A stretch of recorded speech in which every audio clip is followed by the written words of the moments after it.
Assalamualaikum warahmatullahi wabarakatuh. Saya Nurul Fajriya Fadla dari kelas 12-3. Jadi di sini saya ingin mengerjakan tugas ASS biologi saya, yaitu saya ingin menjelaskan pembelahan sel meiosis.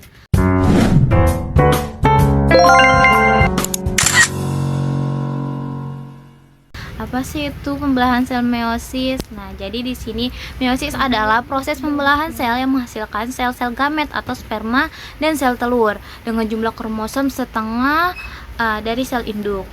Di mana proses ini terjadi dalam dua tahap pembelahan berturut-turut, yaitu meiosis 1 dan meiosis 2, yang menghasilkan 4 sel anak yang masing-masing memiliki separuh jumlah kromosom dari sel induk. Meiosis penting untuk reproduksi seksual dan menciptakan variasi genetik pada keturunan. Selanjutnya di sini ada gambar pembelahan sel meiosis.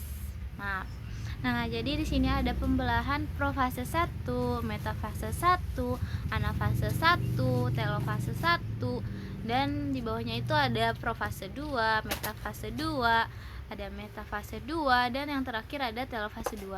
Nah, kalian bisa lihat sendiri di sini. Selanjutnya ada profase 1, di mana profase 1 adalah tahap pertama meiosis, di mana kromosom memadat berpasangan dengan kromosom homolognya dan melakukan pertukaran materi genetik. Membran inti mulai pecah dan benang spindel mulai terbentuk. Selanjutnya di sini ada tahap metafase 1, di mana metafase adalah tahap dalam meiosis kromosom homolog yang telah berpasangan pada profase 1 berbaris di sepanjang setengah sel. Kromosom homolog diposisikan secara acak di kedua sisi ekuator sel dan benang spindel menempel pada sentromer kromosom. Selanjutnya ada tahap anafase 1, di mana tahap anafase 1 adalah tahap dalam meiosis kromosom homolog yang berpasangan pada metafase 1, dipisahkan dan ditarik ke kutub sel yang berlawanan dengan benang spindel. Setiap kromosom homolog bergerak menuju ke kutub yang berbeda, sementara kromosom sister kromatid setiap itu ada telofase 1, di mana telofase 1 adalah tahap akhir meiosis 1. Kromosom yang telah dipisahkan mencapai kutub sel. Membran inti mulai terbentuk kembali di sekitar setiap set kromosom, dan sel kemudian membelah menjadi dua sel anak yang masing-masing memiliki setelah jumlah kromosom. Selanjutnya di sini ada profase 2. Kita masuk ke profase 2, di mana profase 2 adalah tahap pertama dari meiosis 2.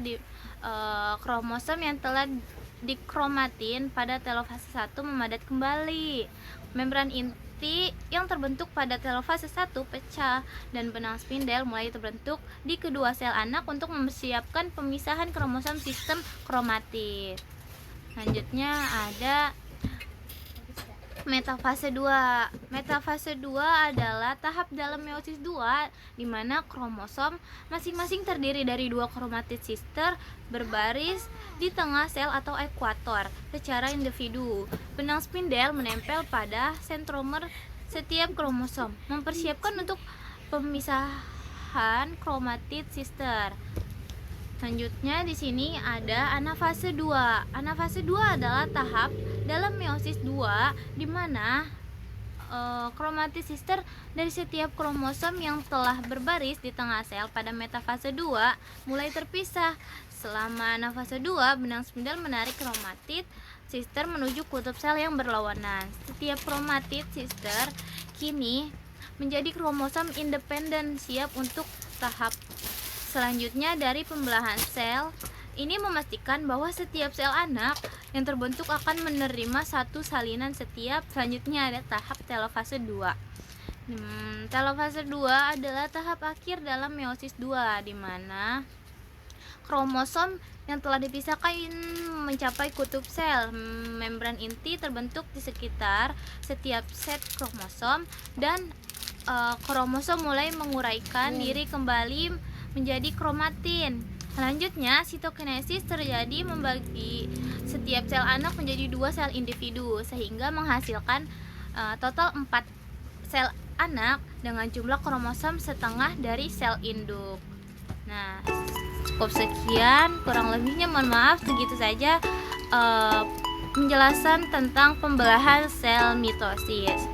Assalamualaikum warahmatullahi wabarakatuh.